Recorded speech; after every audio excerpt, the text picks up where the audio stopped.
다 함께 사도신경으로 신앙 고백함으로 9월 26일 토요일 새벽기도회를 하나님께 드리겠습니다. 나는 전능하신 아버지 하나님 천지의 창조주를 믿습니다. 나는 그의 유일하신 아들 우리 주 예수 그리스도를 믿습니다.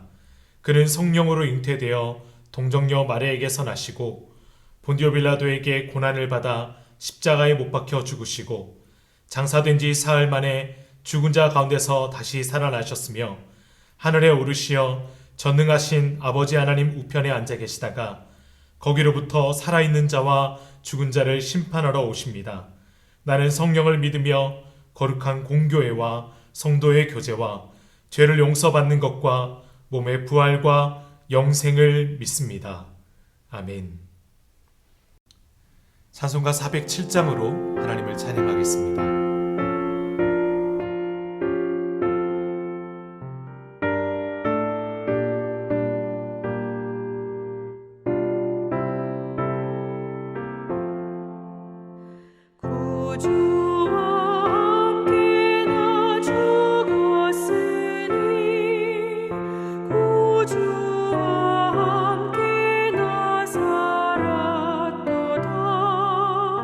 영광의 그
오늘 우리에게 주신 말씀은 고린도후서 1장 1절에서 11절입니다.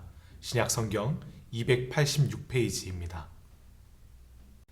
하나님의 뜻으로 말미암아 그리스도 예수의 사도된 바울과 형제 디모데는 고린도에 있는 하나님의 교회와 또 온 아가야에 있는 모든 성도에게 하나님 우리 아버지와 주 예수 그리스도로부터 은혜와 평강이 있기를 원하노라. 찬송하리로다. 그는 우리 주 예수 그리스도의 하나님이시요 자비의 아버지시요 모든 위로의 하나님이시며 우리의 모든 환난 중에서 우리를 위로하사 우리로 하여금 하나님께 받는 위로로서 모든 환난 중에 있는 자들을 능히 위로하게 하시는 이시로다. 그리스도의 고난이 우리에게 넘친 것 같이 우리가 받는 위로도 그리스도로 말미암아 넘치는도다. 우리가 환난을 당하는 것도 너희가 위로와 구원을 받게 하려는 것이요 우리가 위로를 받는 것도 너희가 위로를 받게 하려는 것이니 이 위로가 너희 속에 역사하여 우리가 받는 것 같은 고난을 너희도 견디게 하느니라. 너희를 위한 우리의 소망이 견고함은 너희가 고난에 참여하는 자가 된 것 같이 위로에도 그러한 줄을 알미라. 형제들아, 우리가 아시아에서 당한 환난을 너희가 모르기를 원하지 아니하노니 힘에 겹도록 심한 고난을 당하여 살 소망까지 끊어지고 우리는 우리 자신이 사형 선고를 받은 줄 알았으니 이는 우리로 자기를 의지하지 말고 오직 죽은 자를 다시 살리시는 하나님만 의지하게 하심이라. 그가 이같이 큰 사망에서 우리를 건지셨고 또 건지실 것이며 이후에도 건지시기를 그에게 바라노라. 너희도 우리를 위하여 간구함으로 도우라. 이는 우리가 많은 사람의 기도로 얻는 은사로 말미암아 많은 사람이 우리를 위하여 감사하게 하려 함이라. 아멘. 많은 문제를 안고 있었던 고린도 교회를 위해 편지를 보냈던 바울은 여전히 해결되지 않는 상황을 풀어가고자 고린도 후서를 기록하게 됩니다. 편지를 시작하면서 바울은 아주 중요한 이야기를 합니다. 바로 고난이라 표현된 우리가 지고 있는 부담, 모든 환난과 문제에 선으로 이루어 가시는 하나님의 위로가 역사될 것을 선포하고 있습니다. 이런 바울의 선포에는 그만의 이유가 있습니다. 8절에서 10절 말씀 다시 한번 읽어보도록 하겠습니다. 형제들아, 우리가 아시아에서 당한 환난을 너희가 모르기를 원하지 아니하노니 힘에 겹도록 심한 고난을 당하여 살 소망까지 끊어지고 우리는 우리 자신이 사형 선고를 받은 줄을 알았으니 이는 우리로 자기를 의지하지 말고 오직 죽은 자를 다시 살리시는 하나님만 의지하게 하심이라.